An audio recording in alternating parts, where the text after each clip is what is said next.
Bonjour et bienvenue dans cette leçon numéro 1. Donc, comme on l'avait déjà évoqué précédemment dans la leçon numéro 0, nous allons aborder aujourd'hui un thème, on va dire le premier thème qui nous intéresse, c'est l'informatique et l'ordinateur. Nous allons détailler un petit peu les composants et parler un petit peu de la notion générale, qu'est-ce qu'un ordinateur. Donc la dernière fois, on a vu que l'informatique, c'était un outil formidable pour faire plein de tâches, pour automatiser notre travail, pour nous rendre la vie plus agréable, pour nos loisirs. Et aussi, nous avons vu qu'il y avait pas mal de problématiques avec l'ordinateur et l'informatique en général, à cause d'un manquement, on va dire, de notions de base. Donc on ne connaît pas des choses simples dans l'informatique, euh, ce qui nous pénalise dans l'utilisation. À savoir que l'ordinateur et l'informatique domestique moderne a été créé pour monsieur et madame tout le monde. C'est-à-dire n'importe qui, normalement, peut utiliser un programme, un ordinateur facilement. Mais ces gens-là, ils rentrent dans l'aventure sans avoir quelques connaissances de base. Et tout le bénéfice est gâché, ou presque. Il y a toujours des problèmes, il y a des bugs, il y a des plantages, on ne sait pas, ça marche pas, pourquoi, j'arrive pas à faire ci, j'arrive pas à faire ça. Donc ça, on l'a vu, on a parlé rapidement de ça dans la leçon numéro 0. Aujourd'hui, on va commencer depuis le début, j'allais dire, les fondamentaux. Euh, Ce que nous allons faire un travail de simplification. Et c'est une grande simplification. Pour que ce cours puisse être accessible à tout le monde, il faut qu'on mette, comment dire, les choses vraiment à plat et qu'on commence avec des notions vraiment basiques qui sont, j'allais dire, un peu, qui sont pas très justes, mais qui sont nécessaires pour qu'on puisse bâtir dessus et aller de l'avant. Donc pour les gens qui connaissent un petit peu l'informatique, je sais que c'est pas, ça, vous n'allez pas être d'accord sur tous les points. C'est une chose que je vous l'accorde, mais je pense, à mon avis, qu'il faut des fois simplifier les choses pour les rendre accessibles, ensuite monter dans la difficulté progressivement. Bon, alors, donc on a fait une petite introduction où on a parlé de ce qui rendait l'informatique si difficile à utiliser. On a même donné des exemples. L'exemple de la personne à qui on veut apprendre à conduire une voiture, qui ne sait pas ce que ça veut dire le mot volant, il ne sait même pas ce que c'est. Donc voilà, c'est mort, on peut rien faire. On a donné des exemples, on est parti sur des exemples, qu'est-ce qu'un répertoire, qu'est-ce qu'un fichier, voilà. Maintenant, on va rentrer dans le vif du sujet. On va commencer par la terminologie. Bon. Terminologie, ça veut dire, on va s'attaquer au mot informatique, le décomposer, comme à l'écran, vous arrivez à le voir là à l'écran. Le mot informatique est composé de deux parties. La première partie c'est information, et la deuxième partie c'est automatique. Donc, grosso modo, le mot informatique, quand on mélange ces deux concepts, veut dire le traitement automatique de l'information. C'est-à-dire qu'on a des informations et qu'on va les traiter et avoir des résultats, et on va essayer de faire ce traitement et obtenir ces résultats d'une manière automatique. Voilà. Donc le mot, il a été... maintenant, tout le monde sait de quoi on parle quand on dit informatique, mais je pense que on prend, comme je vous l'ai dit, depuis le début, et on monte. Voilà. Donc là, informatique, on passe à autre chose. Un bref historique. Avant, je ne vais pas vous faire tout l'historique de l'informatique, avant l'apparition du transistor, après l'apparition, bon, l'être humain, depuis le début, son rêve, c'était essayer de créer une espèce d'intelligence qui arrive à raisonner, à résoudre des problèmes, à faire des calculs. Et ça, depuis l'Antiquité. Bien sûr, ils n'avaient pas les moyens techniques, ni les connaissances pour y arriver. Et les choses sont venues petit à petit, vers 1900, on va dire 20, 30, 40, 50, 60, jusqu'à notre jour, où les choses ont commencé un peu à évoluer et à progresser. Donc ici, vous voyez un exemple d'un ordinateur de 1946. Hein, c'est pas le seul exemple, hein, il y en a des tas et des tas. Je vous invite à aller sur Internet pour voir un peu, faire une petite recherche sur l'historique des ordinateurs, pour voir un peu tout ça. C'est très intéressant et très vaste.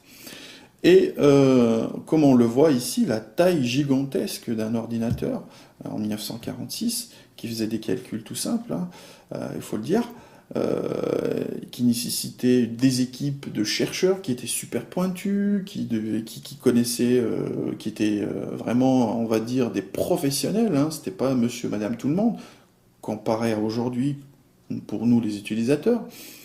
Il fallait une place énorme, il fallait des moyens de refroidissement, il fallait voilà, beaucoup d'électricité. Bon, on prend l'exemple de cet ordinateur. Donc, cet ordinateur Lignac de 46, donc il pesait plus de 30 tonnes, donc vous imaginez un petit peu avoir 30 tonnes d'informatique chez vous pour faire des opérations toutes simples, c'est pas évident. Une surface, il était étalé sur une surface de 72 mètres carrés, donc quand même c'était une grande salle. Et il effectuait environ 330 multiplications par seconde. Donc vous voyez aujourd'hui qu'avec une petite calculatrice, on peut faire beaucoup mieux. Voilà, on peut faire pas mal de choses. Bon. Ça, pour vous dire que l'évolution a été rapide, mais il y a eu quand même une évolution. On a démarré de très loin avec rien du tout, et petit à petit, dans les années 50, 60, 70, 80, où on a eu pas mal de miniaturisation des composants, d'une, et on a eu, dans les années 80, l'apparition des ordinateurs individuels. Donc à l'époque, il y avait IBM, il y avait Apple, et certains d'autres.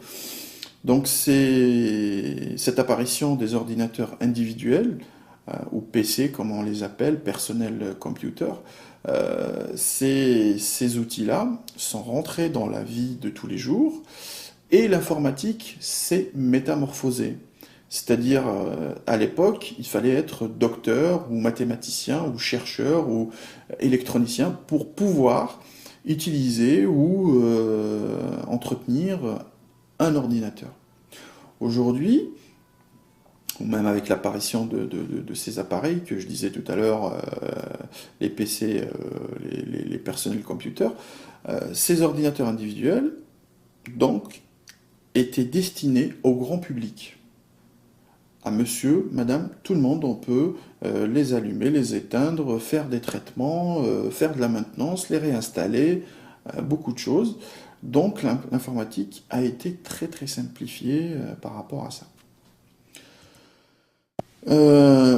Maintenant, nous allons prendre un ordinateur et nous allons le décomposer pour voir comment il fonctionne et quels sont les composants qui le caractérisent. Donc un ordinateur se compose de deux branches distinctes, on va dire de sous-organes. On a tout ce qui est matériel et tout ce qui est programme. Donc on peut faire une séparation. Matériel, en anglais on dit hardware. Bon, c'est pas un mot qu'on utilise tous les jours, mais si un jour on vous dit hardware, ou vous entendez à la télé, ou peu importe le mot hardware, eh ben vous saurez de quoi on parle. C'est-à-dire on parle des composants matériels. Et on a la partie logiciel, programme, qu'on appelle software en anglais. Cette partie programme, on va l'aborder tout à l'heure. Si on fait un parallèle entre un être humain et un ordinateur, tout ce qui est matériel, hardware pour l'ordinateur. Pour l'être humain, c'est son corps. C'est les organes, le sang, les cheveux, voilà. C'est tout ce qu'on peut toucher, tout ce qui est palpable. Et tout ce qui est programme software pour un ordinateur, on peut dire, pour un être humain, c'est son intellect. C'est ses idées, ses pensées, voilà. C'est des choses abstraites qu'on ne peut pas toucher. On ne peut pas toucher une idée. C'est quelque chose c'est un processus qui aboutit à ce que cette idée soit dans notre cerveau et ainsi de suite. Et bien c'est la même chose. Dans un ordinateur, un programme, un software, c'est la même chose. C'est un programme qui s'exécute à l'intérieur, c'est des instructions qui font un travail et qu'on ne peut pas toucher avec les mains. Bon, alors on va commencer par le matériel, le hardware. Comme je vous l'ai dit, il ne faut pas avoir peur, hein, on va les aborder petit à petit, sereinement, doucement, et essayer de décortiquer ces concepts. Donc, pour comprendre, on va faire un petit parallèle. Vous avez vu que j'aime bien les exemples, donc je vous donne un autre exemple. Nous, les êtres humains, on conçoit des choses artificielles, voilà, on les fabrique, on les invente, mais on s'inspire du naturel. Là, vous avez l'exemple d'un avion, on voit clairement que c'est inspiré d'un oiseau. On a plusieurs concepts. Quand on veut faire quelque chose qui vole, on regarde la nature. Et qu'est-ce qui vole dans la nature? C'est les oiseaux. Hop, on s'inspire des oiseaux. On veut faire un sous-marin, je sais pas, un bateau, quelque chose qui va dans l'eau, on regarde les poissons, par exemple. On a beaucoup d'idées comme ça, de concepts, de biomimétisme qu'on pompe sur la nature et qu'on arrive à... C'est des solutions, en fait. La nature, elle a mis des années et des siècles et des millions d'années même à trouver certaines solutions, à perfectionner certaines espèces, et puis nous, on vient et puis on regarde ce qui nous correspond et on prend. Donc voilà, là, c'est le parallèle entre artificiel et naturel. Donc l'ordinateur, c'est quelque chose d'artificiel, c'est-à-dire c'est l'être humain qui a créé cette machine. Qu'est-ce qu'elle fait cette machine? On a vu au départ que cette machine traitait des informations.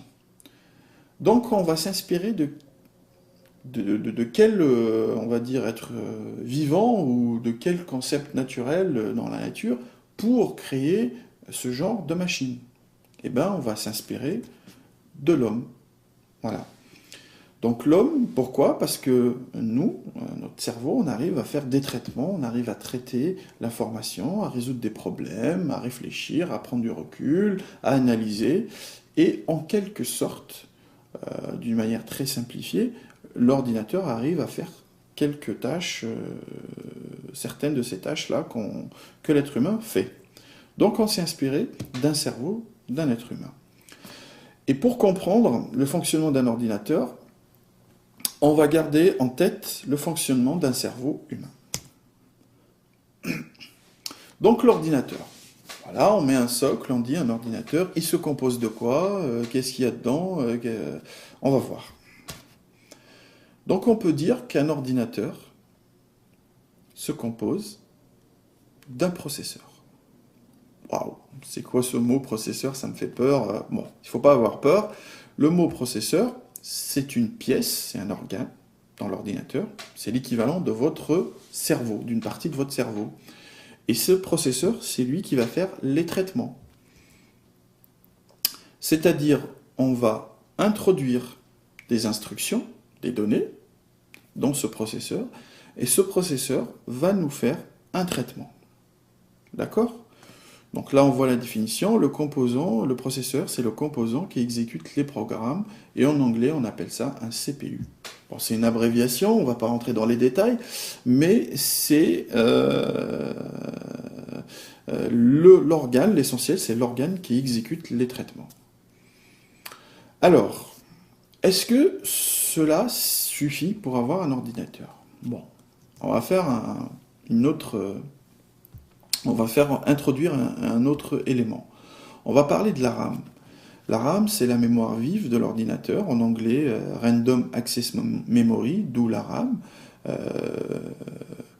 C'est quoi cette mémoire, à quoi elle sert, comment on la rentre, et bon, on va voir. Quand on rentre des informations ou des données, ces informations et ces données sont stockées dans cette mémoire. Et le processeur pioche dans cette mémoire, prend toutes les informations nécessaires, fait le traitement, et le résultat qui sort, il le stocke dans cette mémoire. Voilà. Donc c'est l'équivalent aussi de la mémoire de votre cerveau. Quand je vous dis 5 plus 5, vous allez me dire 10. Et bien pourquoi vous avez dit 10? Parce que vous avez entendu 5 plus 5, vous l'avez mémorisé dans votre tête, et vous avez fait le traitement, vous avez dit 5 plus 5 est égal à 10, hop, et je donne 10. Et vous avez dit 10. Voilà. Donc ça, c'est enfantin, c'est très facile. Mais suivez bien, restez concentrés. Ça ne va pas se compliquer, mais on va rajouter d'autres éléments qui constituent l'ordinateur. Maintenant, au lieu de vous dire 5 plus 5, voilà, vous allez me dire 10 rapidement, je vous donne une opération un peu plus complexe. Je vous dis 55 487 plus 58 941 est égal à combien? Vous allez me dire, bon, attends, oh, de tête, on ne peut pas le faire, mais si on a une feuille et un stylo, comme on le voit à l'écran, on peut, hop, calculer et vous donner le résultat facilement. Ok, mais l'ordinateur peut le faire, parce que, la différence entre vous et l'ordinateur, parce que la mémoire de l'ordinateur est capable, est plus grande que la vôtre, elle peut, la mémoire courte, hein, bon, on ne va pas rentrer dans le cerveau et ses fonctionnalités, mais là on parle de la mémoire courte de notre cerveau. Quand je vous dis 5 plus 5, vous le retenez dans votre cerveau, votre mémoire arrive à écrire toute la phrase. Mais quand je vous dis 55 487 plus 58 941, ça dépasse la limite de votre mémoire, donc vous êtes obligé d'écrire sur une feuille et de faire le traitement partiellement. C'est-à-dire que vous le découpez en petits morceaux et avec l'aide de la feuille et du stylo, vous faites une partie du traitement, hop, je remonte les dizaines, je fais ci, hop, et une opération que tout le monde, normalement, sait faire. Alors, l'ordinateur, si vous voyez là, j'ai mis une erreur volontairement. Le résultat de 55 487 plus 58 941 n'est pas 113 428, mais 114 428. Et on voit l'intérêt de l'ordinateur.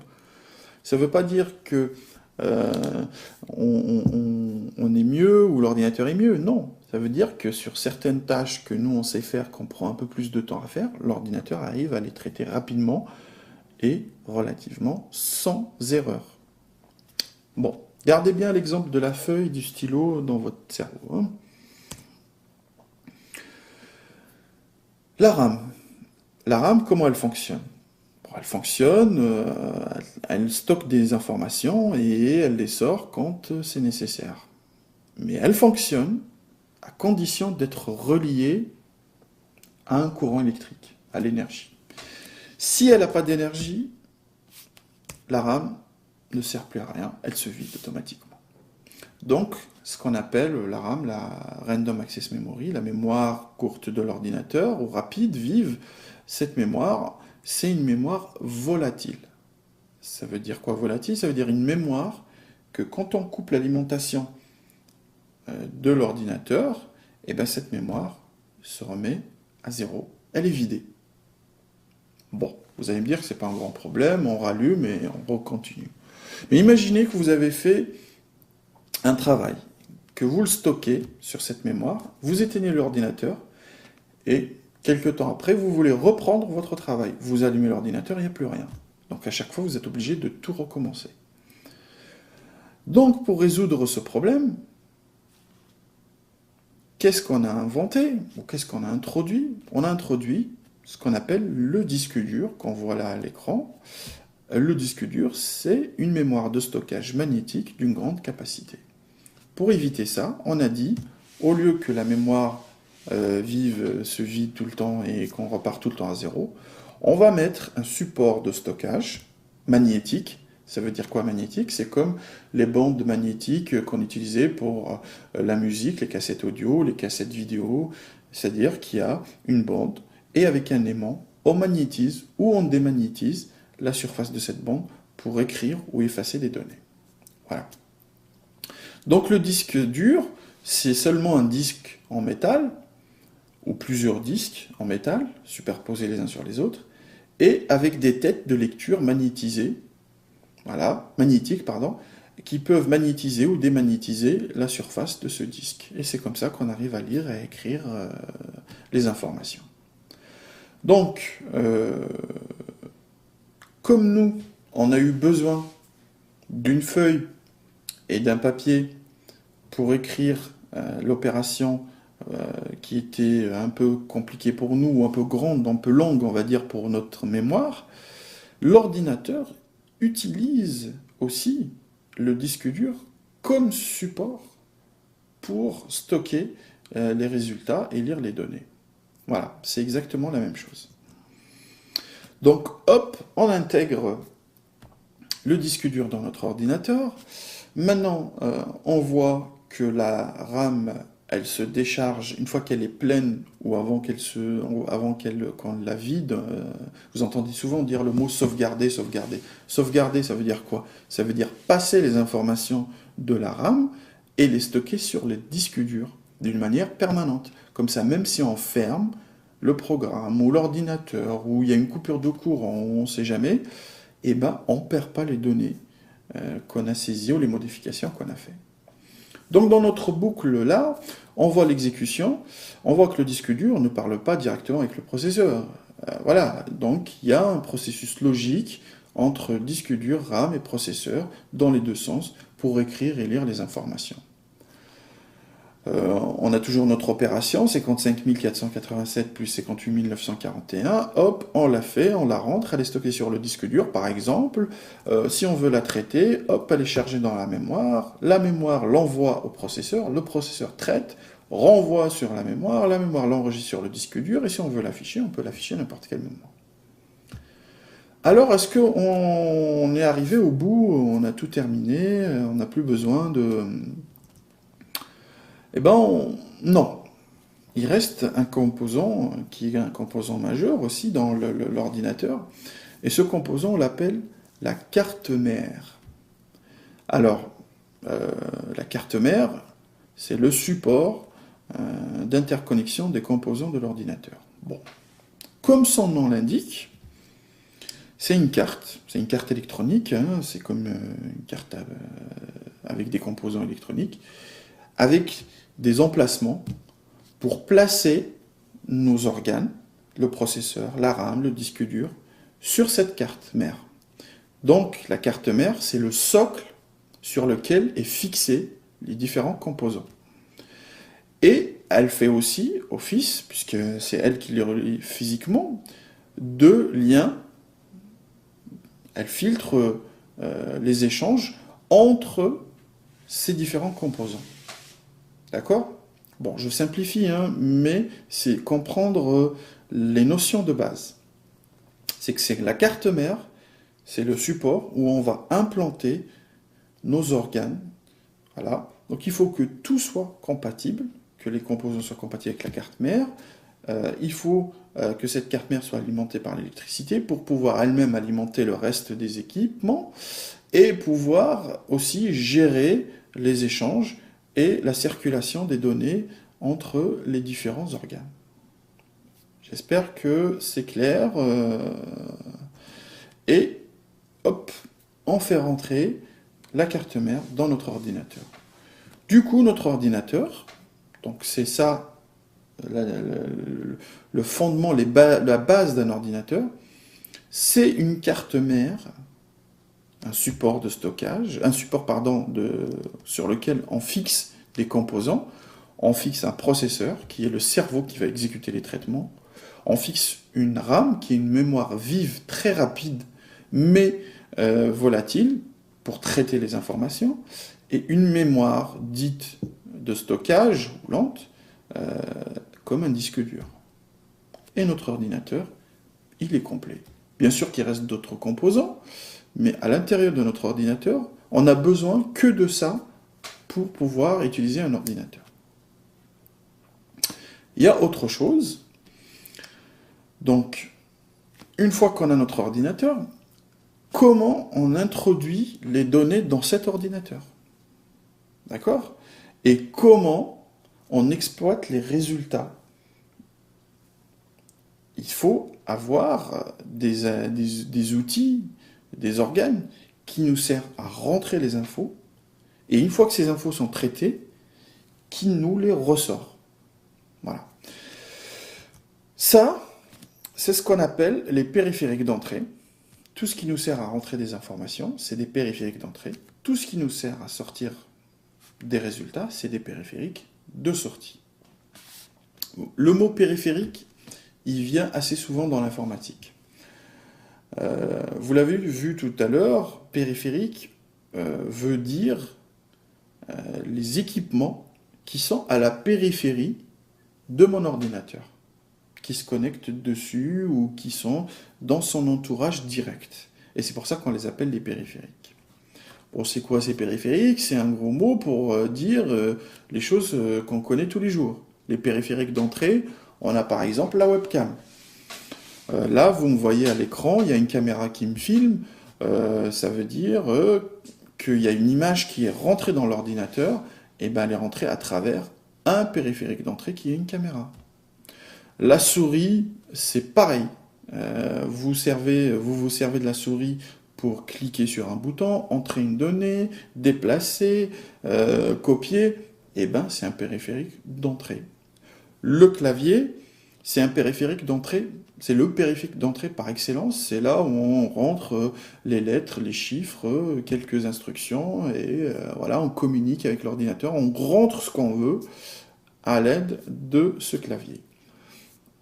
Vous entendez mon son aussi, ça veut dire qu'il y a un micro qui enregistre le son. Le micro, c'est un périphérique d'entrée, parce qu'il nous permet de rentrer le son dans l'ordinateur. Et aussi, on a l'exemple d'un joystick ou d'une manette qui sert à diriger un personnage ou à jouer voilà, à l'intérieur d'un environnement de jeu. Et ben, c'est un périphérique d'entrée. Donc, tous les périphériques qui prennent l'information et qui la font rentrer dans l'environnement d'un ordinateur, c'est des périphériques d'entrée. Maintenant, les informations sont rentrées, il y a un traitement qui s'est opéré, il y a des choses en contrepartie qui doivent sortir. Comme je vous disais tout à l'heure, il y a une caméra qui me filme, et bien quelque part, je dois pouvoir sortir ces images ou cette vidéo. Et bien, je la sors sur un écran. Quand je la vois sur un écran, c'est un périphérique de sortie. Le son, c'est idem. Tout ce qui est enceinte et les baffes et tout ce qui s'ensuit, c'est des périphériques de sortie. Ils font sortir le son, c'est des périphériques de sortie. On a l'imprimante qui est un périphérique de sortie. Tout ce qu'on a écrit sur l'ordinateur ou tous les documents, voilà, on peut les sortir. Donc ça, souvent, quand il y a un problème, l'utilisateur ne sait pas où est le problème. Est-ce que le problème, il est dans mon périphérique d'entrée? Est-ce qu'il est au niveau de mon ordinateur? Ou est-ce qu'il est au niveau du périphérique de sortie? On ne sait pas. Et c'est ça qui agace un peu les utilisateurs. Des fois, la webcam ne marche pas. Pourquoi? Parce que la webcam, elle est en panne. Non, c'est pas la webcam qui est en panne, parce que dans l'ordinateur, il n'y a pas le programme qui s'est installé, ou parce que l'écran ne renvoie pas cette image, et ça crée une frustration, et on a ras-le-bol, on dit, bah voilà, moi l'informatique, ça me saoule, j'arrête, et non. Donc, vous voyez que c'est un peu plus compliqué, il y a quelques notions à comprendre et apprendre. Et là, je pense que c'est assez clair pour vous. On a vu, on a détaillé ce qu'il y a à l'intérieur. Et là, on parle de partie matérielle, hein, du hardware. Hein. On n'a pas encore évoqué les logiciels, le software. Donc, ordinateur, périphérique d'entrée, périphérique de sortie. On continue. On revient au début. Donc, on a dit que l'ordinateur se composait d'une partie palpable, matérielle, voilà, hardware, et d'une partie abstraite qui est programme, software. On a dit c'est l'équivalent de l'intellect pour nous. On va aborder maintenant le software, les programmes, cette partie qui n'est pas palpable. Donc, On a la définition, là, je vous invite à aller sur le site de Wikipédia pour voir un petit peu toutes les définitions, les mots qu'on a sortis ou ressortis, pour approfondir, si vous avez envie d'approfondir, bien sûr, tout ça. Euh, un programme, là, par exemple, on dit, est une suite d'opérations prédéterminées destinées à être exécutées de manière automatique, etc., etc. Bon, quand on lit ça, ça ne nous parle pas trop. Je vais vous donner un petit exemple pour mieux comprendre. Prenons un enfant, voilà, cet enfant ne sait pas conduire un vélo. Il n'a jamais conduit de vélo de toute sa vie. Même un adulte n'a jamais conduit de vélo de toute sa vie.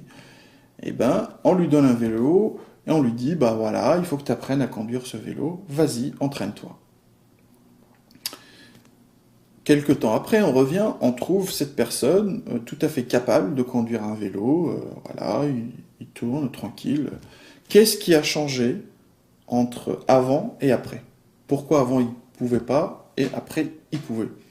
C'est seulement le programme dans son cerveau, il a créé un programme pour piloter son corps et le vélo. Et tant que ce programme n'était pas créé, eh ben, il était incapable de conduire ce vélo. Voilà. Et ben, dans les logiciels, dans les ordinateurs, les logiciels, c'est la même chose. Le logiciel sert à développer une faculté ou à résoudre un problème, effectuer une tâche, une mission. Voilà, d'un ordinateur. Je vais vous donner des exemples après, mais aussi un programme, il ne faut pas confondre le programme et son support. Là, vous voyez les supports. Un programme peut être stocké sur une clé USB, sur un disque dur, sur la RAM, sur un DVD, une disquette, une carte mémoire, etc., etc., etc. Le disque dur n'est pas le programme. La RAM n'est pas le programme. La clé USB n'est pas le programme. C'est juste le support sur lequel ou dans lequel on met ce programme. Et ce programme, comme on l'a dit tout à l'heure, quand il s'exécute, il permet aux organes, à l'hardware, comme on a dit tout à l'heure, aux organes, au matériel, d'effectuer certaines tâches. Donc il faut bien saisir la nuance entre le support et le programme. Ok? On prend un DVD ou un CD, il y a un programme qui est écrit dessus, ou un film. Le film, on ne peut pas le toucher. C'est l'interprétation, c'est le déroulement de ce programme qui va, dans un environnement logique, qui va créer ce film, ou qui va créer cette application, ou etc., etc. Donc les programmes, comme on l'a dit tout à l'heure, ils servent à effectuer certaines tâches. Par exemple, pour calculer, je veux calculer, faire une opération. Voilà, toute simple. Eh bien, j'ai besoin d'un programme qui montre à l'ordinateur comment calculer. Si j'ai pas ce programme, l'ordinateur, je ne pourrai jamais calculer avec. Ok? Bon, bien sûr, dans les ordinateurs que vous achetez, il y a déjà une calculatrice et tout. Ok, on parle d'un ordinateur nu, il n'y a aucun programme dedans, et ben on ne peut pas l'utiliser. Idem, on peut utiliser l'ordinateur comme une montre, regarder l'heure, ok, machin, hop, il faut avoir le programme qui fait. On peut utiliser l'ordinateur comme un instrument de musique, comme une agenda, une machine à écrire, une chaîne Hi-Fi, un magnétoscope, tout ce qu'on veut.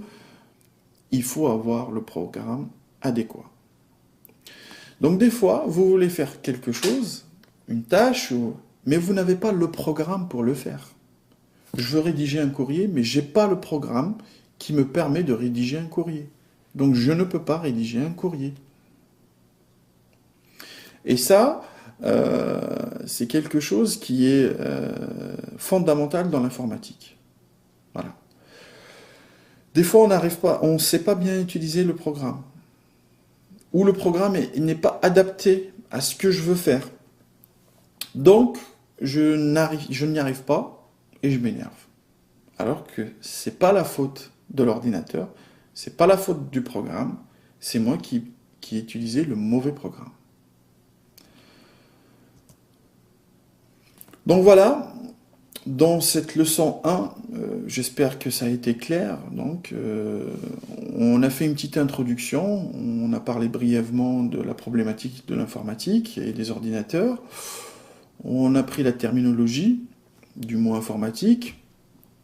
On a fait un bref historique, on a parlé des ordinateurs avant, euh, comment a évolué l'ordinateur depuis ses débuts, voilà, jusqu'au jour d'aujourd'hui. On a parlé du fonctionnement de l'ordinateur, euh, comment ça marche un ordinateur.